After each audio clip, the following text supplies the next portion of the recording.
5ನೇ ತಾರೀಕು ಭಾನುವಾರದಂದು ರಕ್ತಚಂದ್ರ ಗ್ರಹಣ ಘಟಿಸ್ತಾ ಇದೆ. ಈ ಹಿನ್ನೆಲೆಯಲ್ಲಿ ಇದರ ಪ್ರಭಾವ ಹೇಗಿರುತ್ತೆ, ಯಾವ ರಾಶಿಗಳ ಮೇಲೆ ಇದರ ಪರಿಣಾಮಗಳೇನು ಮತ್ತು ಪರಿಹಾರ ಏನು, ಇದೆಲ್ಲದರ ಬಗ್ಗೆ ತಿಳಿಸ್ಕೊಡ್ತಾರೆ ನಮ್ಮ ಜೊತೆಗೆ ಆಧ್ಯಾತ್ಮಿಕ ಚಿಂತಕರು. ಮೊದಲಿಗೆ ಪ್ರಸನ್ನಾಚಾರ್ಯ ಗುರುಜಿಗಳೇ, ಮೇಷ, ವೃಷಭ ಮತ್ತು ಮಿಥುನ ರಾಶಿ 3 ರಾಶಿಗಳ ಫಲಾಫಲ ಹೇಗಿದೆ ಗ್ರಹಣ ಸಂದರ್ಭದಲ್ಲಿ, ಆಮೇಲೆ ಇದರ ಪ್ರಭಾವ ಎಷ್ಟು ತಿಂಗಳ ಅವಧಿಗಿರುತ್ತೆ? ಬಹಳ ವಿಶೇಷವಾದ ಪ್ರಶ್ನೆ. ಅದಕ್ಕೂ ಮುಂಚೆ ಒಂದು ಸಣ್ಣ ವಿಷಯವನ್ನು ಮೊದಲಿಗೆ ನಾವು ನೋಡಬೇಕು. ಯಾವುದೇ ಪ್ರಾಚೀನ ದೇವಸ್ಥಾನಗಳು ಗ್ರಹಣ ಸಮಯದಲ್ಲಿ ತೆರೆದಿರೋದಿಲ್ಲ. ಎಲ್ಲ ಪ್ರಾಚೀನ ದೇವಸ್ಥಾನಗಳು ಮುಚ್ಚಿರುತ್ತದೆ. ಅದರಲ್ಲೂ ಎಕ್ಸ್ಪೆಷಲಿ ತಿರುಮಲ ದೇವಸ್ಥಾನದ ಬಗ್ಗೆ ನಾವು ಪ್ರಶ್ನೆ ಮಾಡಿದ್ದೀವಿ. ಇವಾಗ ಒಳಗಡೆ ಅರ್ಚಕರು ಅಭಿಷೇಕ ಮಾಡ್ತಿರ್ತಾರೆ, ಸರ್ವಥಾ ಮಾಡ್ತಿರೋದಿಲ್ಲ. ಬರೀ ತಿರುಮಲ ದೇವಸ್ಥಾನ ಒಂದೇ ಅಲ್ಲ, ನಮ್ಮ ರಾಜ್ಯದ ರಾಜಧಾನಿ ಬೆಂಗಳೂರಲ್ಲಿರ್ತಕ್ಕಂತಹ ಎಷ್ಟೋ ದೇವಸ್ಥಾನಗಳಿರ್ಬೋದು ಮತ್ತು ದೇಶಾದ್ಯಂತ ಇರೋ ಎಷ್ಟೋ ದೇವಸ್ಥಾನಗಳಿರ್ಬೋದು. ದೇವಸ್ಥಾನಗಳಲ್ಲಿ 2 ವಿಭಾಗಗಳನ್ನು ಮಾಡ್ತಾರೆ. ಒಂದು ದೇವಸ್ಥಾನ, ಇನ್ನೊಂದು ಮಠ, ಇನ್ನೊಂದು ಮಂದಿರ ಅಂತ. ಈ 3ಕ್ಕೂ ಇರೋ ಡಿಫ್ರೆನ್ಸಸ್ ಏನು ಅಂತಂದರೆ, ದೇವಸ್ಥಾನಗಳು ಅಂದರೆ ನಾನ್ ಮೂವೇಬಲ್, ಸ್ಥಿರವಾದ ಪ್ರತಿಮೆಗಳನ್ನು, ಈ ಉದಾಹರಣೆಗೆ ನಾವೇನು ಇಲ್ಲಿ ಸ್ಕ್ರೀನ್ ಮೇಲೆ ನೋಡ್ತಾ ಇದ್ದೀವಿ, ಗವಿಗಂಗಾಧರೇಶ್ವರ ದೇವಸ್ಥಾನದ ಸನ್ನಿವೇಶಗಳನ್ನು ನಾವು ನೋಡ್ತಾ ಇದ್ದೀವಿ. ಇದು ನಾನ್ ಮೂವೇಬಲ್, ಇದು ಸ್ಥಿರವಾದಂತಹ ಪ್ರತಿಮೆ. ಇಲ್ಲಿ ಏನಾಗುತ್ತೆ, ಈ ದೇವಸ್ಥಾನದಲ್ಲಿ ಖಚಿತವಾಗಿ ಸಂಪೂರ್ಣವಾಗಿ ದೇವಸ್ಥಾನವನ್ನು ಮುಚ್ಚಿರ್ತಾರೆ. ಒಳಗೆ ಯಾವ ಅಭಿಷೇಕಗಳು ಗ್ರಹಣದ ಪೂರ್ವದಲ್ಲೇ ಮುಚ್ತಾರೆ, ಗ್ರಹಣ ಮುಗಿದ ನಂತರದಲ್ಲಿ ತೆಗಿತಾರೆ. ಒಳಗಡೆ ಯಾವ ಅರ್ಚಕರು ಇರೋದಿಲ್ಲ.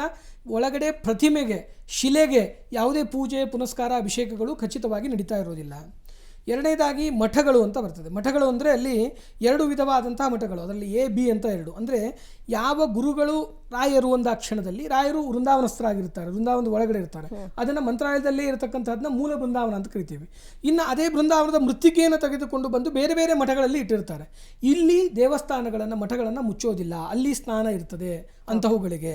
ಇನ್ನು ಮಂದಿರ ಅಂದರೆ ಒಂದಿಷ್ಟು ಜನ ಏನು ಮಾಡಿರ್ತಾರೆ, ಮಂದಿರ ಥರ ಮಾಡಿಕೊಂಡು ಸಭಾಭವನ ಅಂತ ಮಾಡಿಕೊಂಡು ಕಮರ್ಷಿಯಲ್ ಆಗಿ ಆಗದೇನೆ ಪ್ರಾರ್ಥನಾ ಮಂದಿರ ಇತ್ಯಾದಿಗಳನ್ನೆಲ್ಲ ಮಾಡ್ಕೊಂಡಿರ್ತಾರೆ. ಅಲ್ಲಿ ಮೂವೇಬಲ್ ಪ್ರತಿಮೆಗಳು ಇರ್ತದೆ. ಅಂದರೆ ಇವಾಗ ಉದಾಹರಣೆಗೆ ಶ್ರೀನಿವಾಸನನ್ನು ಅವ್ರು ಭಜಿಸಬೇಕು ಅಂದರೆ ಅವ್ರು ಯಾವುದೂ ಕೂಡ ಒಂದು ನಾನ್ ಮೂವೇಬಲ್ ಪ್ರತಿಮೆ ಅಂತಂದು ಪ್ರತಿಷ್ಠಾಪನೆ ಮಾಡೋದಿಲ್ಲ. ಕೇವಲ ಏನು ಮಾಡ್ತಾರೆ, ಒಂದು ಶ್ರೀನಿವಾಸನ ಉತ್ಸವ ವಿಗ್ರಹವನ್ನು ತೆಗೆದುಕೊಂಡು ಬಂದು ಇಟ್ಬಿಡ್ತಾರೆ. ಅಂತಹದ್ದನ್ನು ಮಂದಿರ ಅಂತ ಅವುಗಳಲ್ಲಿ ನಡೀತದೆ. ಮತ್ತು ಮುಚ್ಚುವ ಉದ್ದೇಶ ಏನು ಅಂದರೆ, ನಾವು ನಿಮಗೆ ಹೇಳ್ತಕ್ಕಂಥದ್ದು, ಈ ಯಾವ ಒಂದು ಇವಾಗಿರ್ತಕ್ಕಂತಹ ರಾಹುಗ್ರಸ್ತ ಖಗ್ರಾಸ ಚಂದ್ರಗ್ರಹಣ ಅಂತ, ಈ ಚಂದ್ರಗ್ರಹಣ ಏನಾಗ್ತಾ ಇದೆ ಅಂತಂದರೆ, ಚಂದ್ರಗ್ರಹಣಕ್ಕೆ ರಾಹುವಿಂದ ಸಂಪೂರ್ಣ ಗ್ರಸ್ತನಾಗಿ ಬರ್ತಕ್ಕಂತಹ ಏನು ತರಂಗಗಳು ಅಂತ ಕರಿತೀವಿ, ವೇವ್ಸ್ ಅಂತ ಕರಿತೇವೆ, ಅದು ಸಂಪೂರ್ಣವಾಗಿ ನೆಗೆಟಿವ್ ಆಗಿರ್ತದೆ, ಅಂದರೆ ಋಣಾತ್ಮಕವಾಗಿ ಇರ್ತದೆ. ಅಂತಹ ವೇವ್ಸ್ಗಳು ಏನಾದರೂ ಗರ್ಭಗುಡಿಯನ್ನು ಪ್ರವೇಶ ಮಾಡಿಬಿಟ್ರೆ ಅಲ್ಲಿರ್ತಕ್ಕಂತಹ ಪ್ರತಿಮೆಯಲ್ಲಿರುವ ಸನ್ನಿಧಾನ ಸಂಪೂರ್ಣ ಹೊರಟೋಗ್ತದೆ. ಆ ಕಾರಣದಿಂದಲೇನೆ ದರ್ಬೆಗಳಿಂದ ಸಂಪೂರ್ಣ ದೇವಸ್ಥಾನಗಳನ್ನ ಮುಚ್ಚಿರ್ತಾರೆ. ಇದು ಒಂದು ಭಾಗ. ಕಾರಣಗಳಿರುತ್ತೆ, ಅದನ್ನ ನಡ್ಸ್ಕೊಂಡು ಬರ್ತಾ ಇದ್ದಾರೆ. ರಾಶಿ ವಿಚಾರಕ್ಕೆ ಬಂದರೆ 12 ರಾಶಿಯವರೆಗೂ ಅಶುಭ ಫಲ ಮೊದಲನೇದಾಗಿ ಇರೋದಿಲ್ಲ.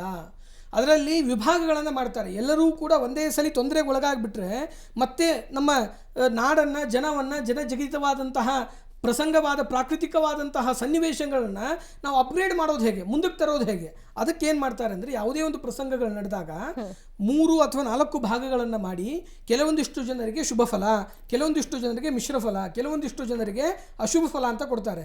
ಎಲ್ಲರಿಗೂ ತೊಂದರೆ ಆಗಿಬಿಟ್ರೆ ಎಲ್ಲರೂ ಎತ್ತೋರು ಯಾರೋ ಒಬ್ರು ಬೇಕಲ್ಲ ಮತ್ತೆ ಮೇಲಕ್ಕೆ. ಆ ನಿಟ್ಟಿನಲ್ಲಿ ಈ ವಿಧವಾದಂತಹ ಭಾಗಗಳನ್ನು ಖಚಿತವಾಗಿ ಧರ್ಮಶಾಸ್ತ್ರ ಮಾಡಿದೆ ಎಂಬುದನ್ನು ನಾವು ಅರ್ಥ ಮಾಡಿಕೊಳ್ಬೇಕು. ಆ ವಿಧದಲ್ಲಿ ನಾವು ನೋಡಬೇಕಾದ್ರೆ ಮೇಷರಾಶಿ ಮೊದಲೇದಾಗಿ ರಾಶಿಯ ಕ್ರಮದಿಂದ ನೋಡ್ತಾ ಹೋದಾಗ, ಮೇಷರಾಶಿಯವರಿಗೆ ಗ್ರಹಣ ಸಂಭವಿಸ್ತಕ್ಕಂತಹ ಸಂದರ್ಭದಿಂದ ಅತ್ಯಂತ ಶುಭ ಫಲಗಳಿದೆ. ಏನಿದು ಸಂಭವಿಸ್ತಾ ಇರೋದೇ ಗ್ರಹಣ, ಅದರಲ್ಲೂ ಕೂಡ ದಿನಮಣಿಗಳಾದಂತಹ ಸೂರ್ಯ ಮತ್ತು ಚಂದ್ರರು ದಿನಮಣಿಗಳು, ಅವರಿಗೆ ಆಗ್ತಕ್ಕಂತಹ ತೊಂದರೆಯಿಂದ ಇವರಿಗೆ ಯಾಕೆ ಶುಭ ಫಲ ಅಂತಂದರೆ, ಅಲ್ಲಿ ಹೇಳ್ತಾ ಇದ್ದಾರೆ 3 ವಿಭಾಗಗಳನ್ನ ಮಾಡಿದರು ರಾಶಿಗಳನ್ನು. ಅದರಲ್ಲಿ ಕೆಲವೊಂದಿಷ್ಟು ಜನಕ್ಕೆ ಒಳ್ಳೆಯ ಫಲಗಳಾದರೆ ಅಂತಹ ವ್ಯಕ್ತಿ ಒಬ್ಬನು ಕೊಂಡ್ಕೋಬೇಕು, ಒಬ್ಬನು ಮಾರಬೇಕು. ಅಂದರೆ ಕ್ರಯ ಮತ್ತು ವಿಕ್ರಿಯ ಅಂತ ಕರೀತಾರೆ. ಕ್ರಯ ಅಂದರೆ ಕೊಂಡುಕೊಳ್ಳುವುದು, ವಿಕ್ರಿಯ ಅಂದರೆ ಮಾರಾಟ ಮಾಡುವವನು ಅಂತ. ಮಾರಾಟ ಮಾಡುವವನು 2 ಉದ್ದೇಶದಿಂದ ಮಾಡಬಹುದು.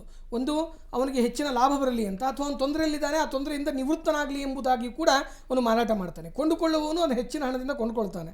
ಆ ಥರದ ಪ್ರಸಂಗಗಳು ನೋಡ್ತಾ ಬಂದಾಗ ಇವರಿಗೆ, ಮೇಷರಾಶಿಯವರು ಈ ಸಂದರ್ಭದಲ್ಲಿ, ಮತ್ತು ನೀವು ಇನ್ನೊಂದು ಪ್ರಶ್ನೆಯನ್ನು ಕೇಳಿದ್ರಿ, ಈ ಗ್ರಹಣದ ಪ್ರಭಾವ ಎಷ್ಟು ದಿನಗಳ ಕಾಲ ಇರ್ತದೆ ಅಂತ.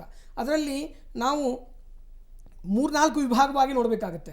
ದೇಶದ ವಿಭಾಗಗಳು ಬೇರೆ, ರಾಜಕೀಯ ನಾಯಕರು ಅಂತ ಕರೆಸಿಕೊಳ್ತಕ್ಕಂತಹ ರಾಜರ ಸ್ಥಾನದಲ್ಲಿರ್ತಕ್ಕಂಥ ವ್ಯಕ್ತಿಗಳದ್ದು ಬೇರೆ, ಜನಸಾಮಾನ್ಯರದ್ದು ಬೇರೆ, ಮತ್ತು ಪ್ರಕೃತಿ ಬೇರೆ ಬೇರೆ. ಪ್ರಕೃತಿಯಲ್ಲಿ ವಿಭಾಗಗಳನ್ನ ಹೇಳ್ತಾ ಬರ್ತಾರೆ.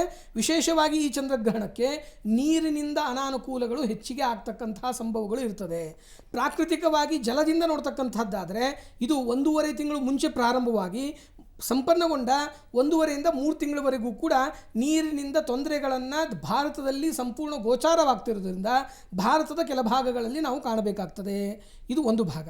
ಇನ್ನು ರಾಶಿತ್ವೇನ ನೋಡ್ತಕ್ಕಂಥದ್ದಾದರೆ ಮೇಷರಾಶಿಯವರಿಗೆ ಗ್ರಹಣ ಸಂಭವಿಸ್ತಕ್ಕಂಥದ್ರಿಂದ ಅತ್ಯಂತ ಶುಭ ಫಲಗಳು ಇದೆ. ಕಾರಣ ಏನು ಅಂತಂದರೆ ಕುಂಭರಾಶಿಯಲ್ಲಿ ಗ್ರಹಣ ಸಂಭವಿಸ್ತಾ ಇದೆ.